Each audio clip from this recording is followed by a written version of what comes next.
साना साना हाथ जोड़ी पार्ट के अगले पार्ट में मैं आपको सिर्फ वही चीज़ें बताऊंगी जो ज़रूरी हैं।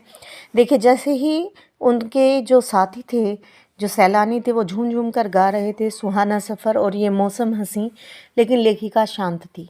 वो देख रही थी आसमान छूते हुए पर्वतों को, शिखरों को, दूध की धार की तरह झरझर करते झरनों को, और चांदी की तरह चमक मारती तीस्ता नदी को, जो सिलीगुड़ी से उनके साथ थी। आगे चलते हैं तो लेखिका कहती है, हिमालय को देखकर मेरे नगपति मेरे विशाल। नगपति यानी वहाँ पर अनेक अनमोल चीज़ें मिलती हैं जो कहीं नहीं मिलती। वहाँ पर लकड़ियाँ हैं, वहाँ पर औषधियाँ हैं। आपने सुना होगा रामायण के समय में संजीवनी बूटी वहीं से आई थी, और वहाँ पर नदियाँ निकलती हैं वहाँ से। वहाँ पर बहुत सुंदर प्रकृति ने अपने आप को संवारा हुआ है, तो इसलिए उसको नगपति कहा है, और विशाल तो वो हैं ही। वहाँ पर लेखिका सेवन सिस्टर वाटरफॉल भी देखती है। लेखिका सारी चीज़ें देखती हैं और खुश हो जाती है, और इतने सुंदर चीज़ों को देखकर, इतनी सुंदर प्रकृति को देखकर उसको लगता है उसके भीतर की सारी तामसिकताएं, यानी सारी बुराइयाँ, सारे कुटिल भाव जैसे समाप्त हो गए हों और निर्मल धारा में बह गए हों। उसके बाद लेखिका कहती है, ऐसा लगता है चारों तरफ इतनी सुंदरता देखकर कहीं पर बर्फ़ से ढके हुए पहाड़ हैं, और कहीं पर पहाड़ ऐसे लगते हैं जैसे किसी ने कहीं से पुताई उतर जाती है, जैसे किसी ने जादू की छड़ी फेर दी हो। जिधर भी गर्दन घुमाए उसी छोर पर खूबसूरती ही खूबसूरती। ऐसा लगता था जैसे किसी ने वहाँ पर सुंदरता बिखेर दी हो, जन्नत बसा दी हो। पर्वत, झरने, फूल, घाटियाँ, वादियों के दुर्लभ नज़ारे, और एक जगह कहीं लिखा था थिंक ग्रीन, हरियाली के बारे में सोचिए। फिर उसके बाद अचानक लेखिका ने क्या देखा जो वो आश्चर्यचकित हो गई। ये बहुत ही इम्पोर्टेंट है और आपकी परीक्षा में ये प्रश्न पूछा जा सकता है। दरअसल मंत्र मुग्ध सी, नींद सी की अवस्था में लेखिका थोड़ा दूर निकल आई थी, और जैसे किसी समाधिस्थ भाव में नृत्य करती किसी आत्मलीन नृत्यांगना के नूपुर अचानक टूट गए हों। जैसे कि कोई नृत्यांगना नृत्य कर रही है और अचानक उसके घुंघरू टूट जाएं और वो नाचते नाचते रुक जाए, तो इसी तरह लेखिका उस अद्वितीय सौंदर्य में खोई हुई थी। अचानक वो क्या देखती है, कुछ पहाड़ी औरतें जो पत्थरों पर बैठी पत्थर तोड़ रही थी। गुथे आटे सी कोमल काया थी, और हाथ में कुदाल और हथौड़े, कईयों की पीठ पर बंधे डोको, यानी एक बड़ी टोकरी में उनके बच्चे भी बंधे हुए थे। वे कुदाल को भरपूर ताकत के साथ जमीन पर मार रही थी।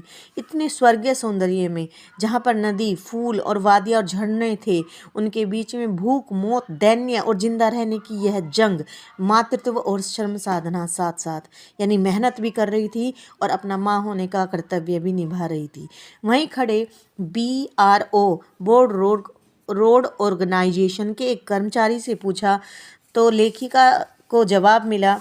लेखिका ने जब पूछा ये क्या हो रहा है, तो जवाब मिलता है जिन रास्तों से चुहलबाजी के अंदाज में उसने बताया आप गुजर रही हैं, हिम शिखरों से टक्कर लेने जा रही हैं, ये पहाड़ी ने उन्हें चौड़ा बना रही है, बड़ा खतरनाक कार्य होगा। अचानक लेखिका ने पूछा, तो वह गंभीर होकर कहने लगा कि हाँ, पिछले महीने तो एक की जान भी चली गई थी। बड़ा दुस्साध्य यानी बड़ा मुश्किल कार्य है यहाँ पर रास्ते बनाना। पहले डायनामाइट से चट्टानों को उड़ा दिया जाता है, फिर बड़े बड़े पत्थरों को तोड़ मोड़ कर एक आकार के छोटे पत्थरों में बदला जाता है, फिर बड़े से जाले में लंबी पट्टी की तरह बिछाकर कटे रास्तों पर बाड़े की तरह लगाया जाता है, और जरा से चूक और सीधे पाताल में प्रवेश। और तभी मुझे ध्यान आया, इन्हीं रास्तों पर एक जगह सिक्किम सरकार का बोर्ड लगा था जिस पर लिखा था बड़े बड़े अक्षरों में, ever wondered who defied death to build these roads. आप ताज्जुब करेंगे, पर इन रास्तों को बनाने में लोगों ने मौत को भी झुठलाया है। एकाएक मेरा मानसिक चैनल बदला। जैसे हम कोई घटना सामने होती हुई देखते हैं तो उससे संबंधित कोई घटना जैसे याद आ जाती है। पलामू और गुमला के जंगलों में लेखिका ने देखा था पीठ पर बच्चे को कपड़े में बांधकर पत्तों की तलाश में वन वन डोलती आदिवासी युवतियाँ। उन आदिवासी युवतियों के फूले हुए पांव और पत्थर तोड़ती पहाड़ियों के हाथों में पड़े ये जो छाले, जो निशान पड़े हुए थे, वो आम आदमी की आम जिंदगी की एक कहानी कह रहे थे कि सारी मलाई एक तरफ, सारे आंसू, अभाव, यातना और वंचना एक तरफ, कि सारे जितने भी पूंजीपति लोग हैं जिनके पास पैसा है वो एक तरफ, लेकिन इनका जीवन एक तरफ। ये रोज़ कमाते हैं, रोज़ खाते हैं। उनकी सहयात्री मणि वहाँ आई और उसने कहा, ये मेरे देश की आम जनता है, इन्हें कहीं भी देख लेंगी। जिन पहाड़ों की सुंदरता को देखने के लिए तुम आई हो, पैसा खर्च करके आई हो, उनको देखो। ये देश की आम जनता ही नहीं, जीवन के प्रति संतुलन भी है। ये वेस्ट एट रिपेइंग है, कितना कम लेकर इस समाज को कितना अधिक वापस लौटा देती हैं। बड़ी इंपॉर्टेंट लाइन है, बहुत ज़्यादा क्वेश्चन ये बोर्ड में आता है। देखिए, आम जनता है, ये पता लग गया, क्योंकि हर जगह इस तरह के लोग पाए जाते हैं जो मेहनत करते हैं, पूरा दिन मेहनत करते हैं, लेकिन कितना कम लेकर ये कितना अधिक लौटा देते हैं। इतनी बड़ी बड़ी सड़कें इन्होंने बनाई हैं, इतनी बड़ी बड़ी इमारतें, हॉस्पिटल, जितने भी कार्यालय हैं, इन आम जनता ने बनाए हैं और इनको बहुत कम मजदूरी दी जाती है, लेकिन ये हमें एक बहुत बड़ी चीज़ देते हैं, बहुत बड़ी बड़ी सड़कें देते हैं, हाईवे देते हैं, इतनी सारी चीज़ें ये हमें लौटा देते हैं। आगे चलकर देखती है लेखिका कि ऊंचाई पर चढ़ने पर आगे जाकर देखती है कि हम हेयर पिन बेल्ट लेंगे, जो जूड़े में लगाने वाली पिन है ना, इस तरह का रास्ता आने वाला है। एक पड़ाव पर देखा 7-8 वर्ष की उम्र के ढेर सारे पहाड़ी बच्चे स्कूल से लौट रहे थे, लिफ्ट मांग रहे थे। जितेन ने बताया, हर दिन 3.5 किलोमीटर की पहाड़ी चढ़कर ये बच्चे स्कूल जाते हैं। लेखिका ने पूछा, क्या यहाँ स्कूली बस नहीं है?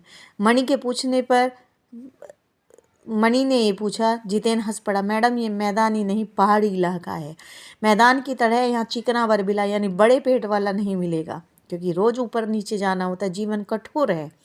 तराई से मेले देकर एक स्कूल है, दूर दूर से बच्चे उसी स्कूल में जाते हैं। सिर्फ पढ़ते ही नहीं, अधिकांश बच्चे शाम के समय अपनी माँओं के साथ मवेशियों को यानी पालतू जानवरों को चराने जाते हैं, पानी भरते हैं, जंगल से लकड़ियाँ लाते हैं, भारी भारी गट्ठर धोते हैं। देखिए, आपसे पूछा जा सकता है कि पहाड़ी जीवन किस तरह कठोर है। इन बच्चों का आप एग्जाम्पल दे सकते हैं, उन पहाड़ी महिलाओं का आप उदाहरण दे सकते हैं। धीरे धीरे खतरा और आगे बढ़ा, वो आगे बढ़ते गए, खतरा बढ़ता गया, क्योंकि रास्ते संकरे होते चले गए, कम चौड़े हो गए। ऐसा लग रहा था जैसे इंची टेप से नापकर वो चीज़ें बनाई गई हो। जगह जगह चेतावनियाँ थी, धीरे चलिए, घर में बच्चे आपका इंतज़ार कर रहे हैं। सूरज ढलने लगा था। कुछ पहाड़ी औरतें गायों को चराकर लौट रही थी और सिर पर लकड़ियों के भारी भरकम गट्ठर थे। आसमान फिर धुंध और बादलों से घिरा हुआ था। सिक्किमी परिधान पहने कुछ युवतियां चाय की पत्तियां तोड़ रही थी। ये ध्यान खींचा लेखिका का इस दृश्य ने। तब लेखिका देखती है एक युवती चटक लाल रंग का बोकू पहने हुए। बोकू एक सिक्किमी परिधान होता है, यानी सिक्किमी जो वस्त्र होते हैं उसका नाम दिया गया है, गाउन की तरह होता है। सघन हरियाली यानी घनी हरियाली के बीच चटक लाल रंग डूबते सूरज की स्वर्णिम सात्विक आभा में वो कुछ इस तरह की इंद्रधनुषी छटा बिखेर रहा था। मंत्रमुग्ध हो गई लेखिका और चीख पड़ी कि इससे अधिक, इतना अधिक सौंदर्य मेरे लिए असहनीय है। युमथांग पहुंचने के लिए, युमथांग जो कि गंगटोक से 149 किलोमीटर की दूरी पर था, पहले भी बताया गया है। युमथांग उनको जाना था, लेकिन बीच में पड़ाव लेना था, रुकना था, तो वो रुके अब लायुंग में। लायुंग से आगे मैं आपको अगली वीडियो में पढ़ाती हूँ। तो आपको अगर वीडियो अच्छी लगी है तो प्लीज़ शेयर करिए। Thank you.